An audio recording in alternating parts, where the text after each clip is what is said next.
to our midweek service. Galatians chapter 6 is where we're going to be. Galatians chapter 6. Thanks for coming out. Midweek service here at Bailey Road. Last week we began a new series, a topic on the often ignored aspects of the Christian life.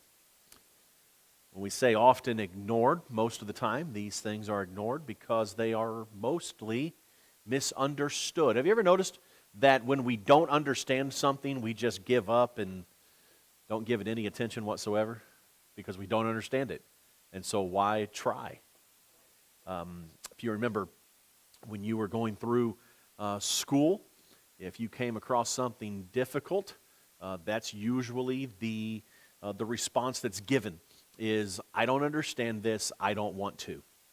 I can give you a personal experience on my own. I was never great at, well, one, I was never great at school.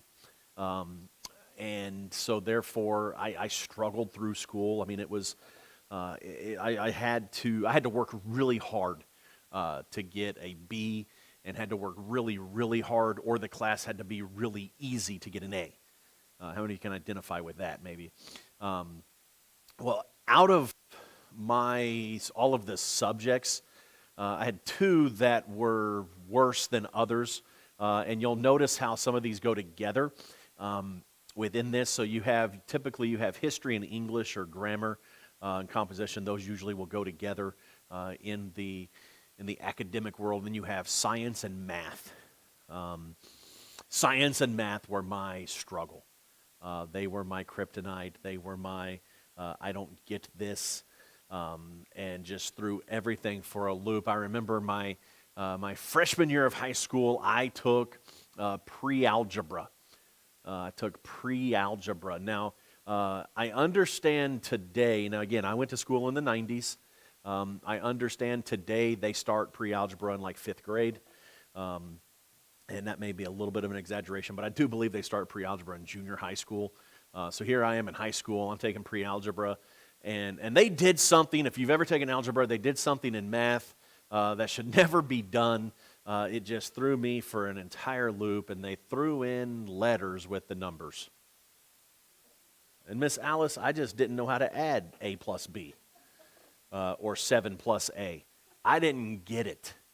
And so I worked hard and actually ended up getting a B in pre-algebra. And so the next year I came in and went up to algebra.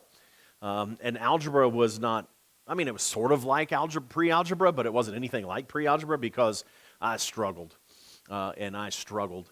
And eventually I said, you know what? This is dumb. I don't get this.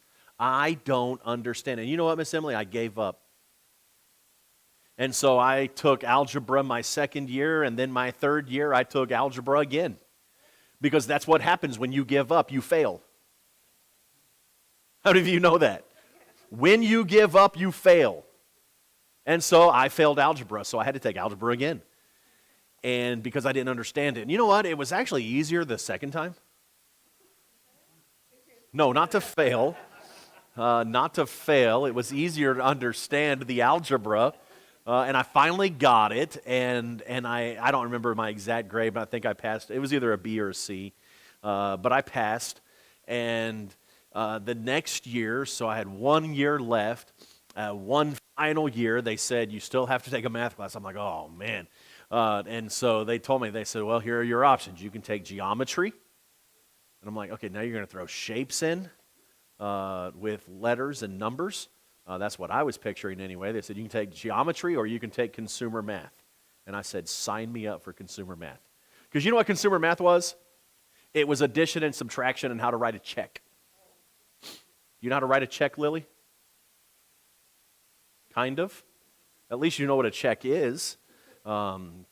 They say, I read this the other day, they say that over 90% of people under 25 years old have no idea how to write a check. Trevor works at a bank, and he says, accurate. It's because they don't have checks.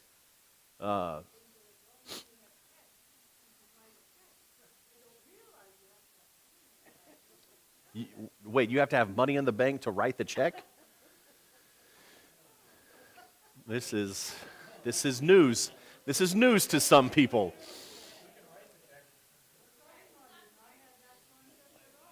Yeah.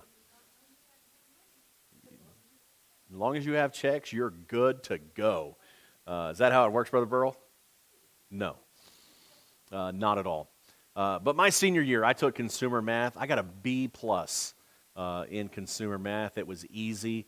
I loved it, and I never had to take another math class ever again. And I was grateful. But I'm still grateful for the struggle that I had in Algebra 1 and Algebra 1 again. See, most people say Algebra 1 and Algebra 2. I had Algebra 2, but it was also not 2, the number. It was 2A, if you will, and so which was minus 1 C or something like that, in which you get back to Algebra 1, Brian.